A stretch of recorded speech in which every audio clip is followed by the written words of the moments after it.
In this Sunday's Gospel, John chapter 21, verses 1 through 19, we have a presentation of Peter's threefold affirmative reply to Jesus' thrice-repeated question, "Simon, son of John, do you love me more than these?" Love is sticky in-group glue, attachment, in the Mediterranean world of the Bible. This threefold affirmative reply of Peter is correctly seen as Peter's atonement for his triple denial of Jesus. But it is so much more than that. John chapter 21 is an appendix or addendum to the fourth gospel that records a third descent of Jesus, the Son of Man, the skyvault man, into the midst of his disciples. The significant feature now is that he is not only seen and touched, but even eats with his own. Furthermore, Jesus' appearances are not confined to Jerusalem or Judea, since here Jesus reveals himself to his followers in the Galilee, at the Sea of Tiberias.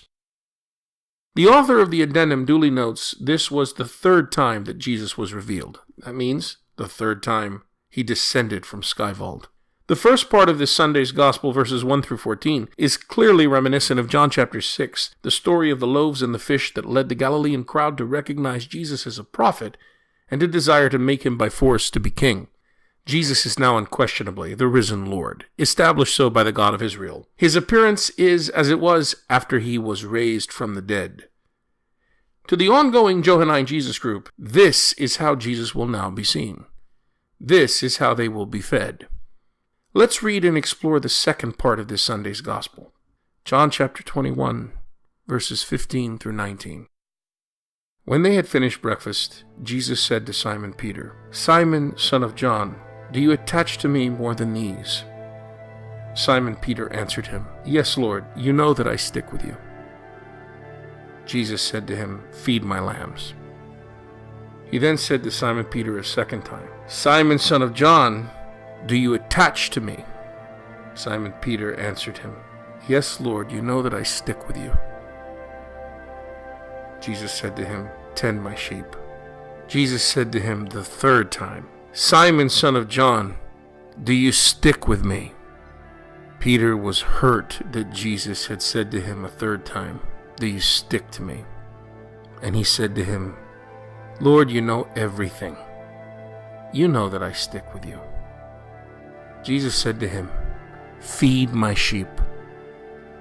Amen, amen, I say to you, when you were younger, you used to dress yourself and go where you wanted. But when you grow old, you will stretch out your hands, and someone else will dress you and lead you where you do not want to go." He said this signifying by what kind of death he would honor God. And when he had said this, he said to him, "Follow me." In the ancient and contemporary Middle East, leaders gather followers and form factions or coalitions for the purpose of gaining some advantage over others. The Jesus movement was no different. Those who follow a leader know and understand full well what the leader is after. They join the leader because they believe that in unity there is strength, that this group together can achieve more and achieve it more effectively than any individual might do alone. Each group member is strongly bonded with the leader. In contrast, group members have weak bonds to each other, at least initially. It is no surprise that James and John, the sons of Zebedee, ask for the two highest places when Jesus comes into his glory, and that the other 10 become angry because these two beat them to the punch. Even at the Last Supper, they all dispute among themselves about status and honor, and which one of them was to be regarded as the greatest. In the fourth gospel we call John, the unnamed attached disciple, or beloved disciple, stands out rather clearly as the one who was particularly favored by Jesus. He reclines next to Jesus at the table, and he obtains privileged information from him about the betrayer. Even Peter doesn't know this and has to use the beloved disciple as an intermediary, as a broker, to get to Jesus. In this maverick gospel, this gospel from outer space we call John, so very different from the synoptic gospels, it is definitely not Peter who was chief among Jesus' followers. There is a definite contrast between Peter and the beloved disciple in the fourth gospel we call John.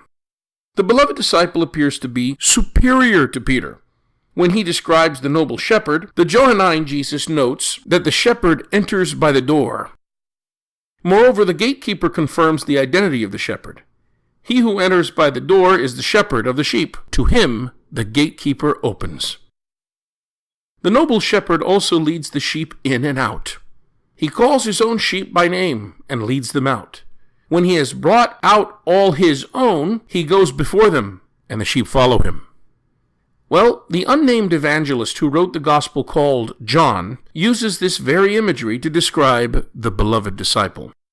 After Jesus was arrested, he was taken to the high priest. Here, the unnamed beloved disciple, who was known to the high priest, entered with Jesus into the courtyard of the high priest, but Peter was standing outside the gate. Then this other disciple, who was known to the high priest, went out, spoke to the woman who guarded the gate, and brought Peter in. Clearly, the anonymous beloved disciple is portrayed as a noble shepherd because, 1, he enters by the door. 2, the gatekeeper recognizes him. And 3, he leads the sheep in. So according to the fourth gospel we call John, Peter is not the shepherd. He is just a lowly sheep. Or perhaps Peter is even worse. If one rereads the contrast of the noble shepherd and the hireling back in John chapter 10, Peter is portrayed by the unnamed evangelist as a mere hireling. He lacks knowledge of the traitor. He needs the beloved disciple to gain entrance to the high priest's court. In abandoning Jesus, he behaves like a hireling rather than a disciple. He denies Jesus, and even after the resurrection, he runs slower than the beloved disciple, sees, but does not say anything. But then things changed, and Peter began to be seen in a brand new way by the fourth gospel's community, the Johannine Jesus group. When, for some reason, John chapter 21 was written and added to the original fourth gospel as an appendix. We just read the second part of this addendum. It consists of 2 of Peter's conversations with the risen Jesus that wind up loose ends of the story of Jesus and his disciples. These particular features must have been of specific interest for the Johannine Jesus group. The first conversation deals with Jesus' relationship with Peter. Peter denied Jesus, not once, but multiple times. Such disloyalty normally required satisfaction on the part of the one being dishonored. What sort of satisfaction did Jesus take? Did the 2, Peter and Jesus, ever become reconciled? This conversation answers these questions. The passage is marked by 3 successive questions that parallel the 3 denials of Peter. Peter is appropriately shamed.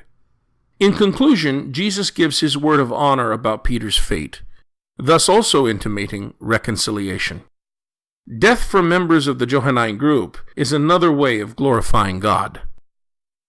The second question relates to the so-called beloved disciple.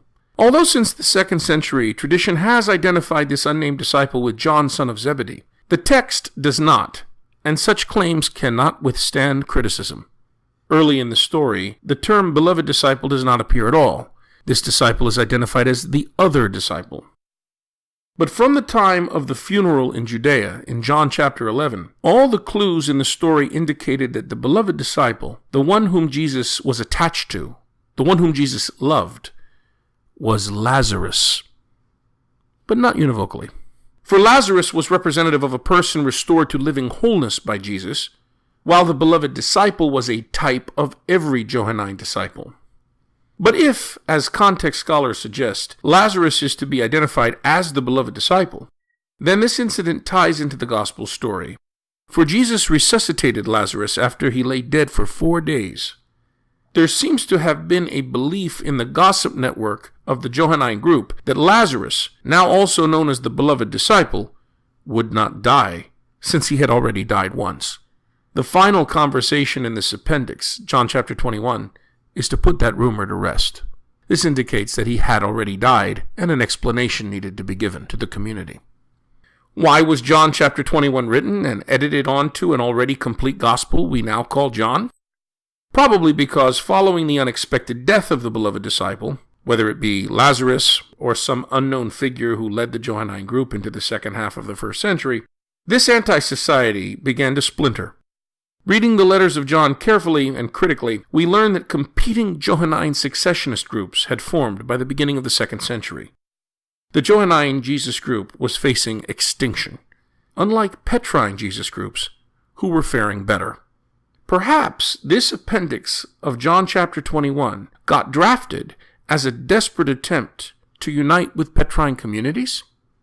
The episode in which Peter 3 times affirms his in-group glue love for Jesus is a turning point in the 4th Gospel, even though scholars recognize this chapter 21 as an appendix produced not by the evangelist, but by his circle of followers after him.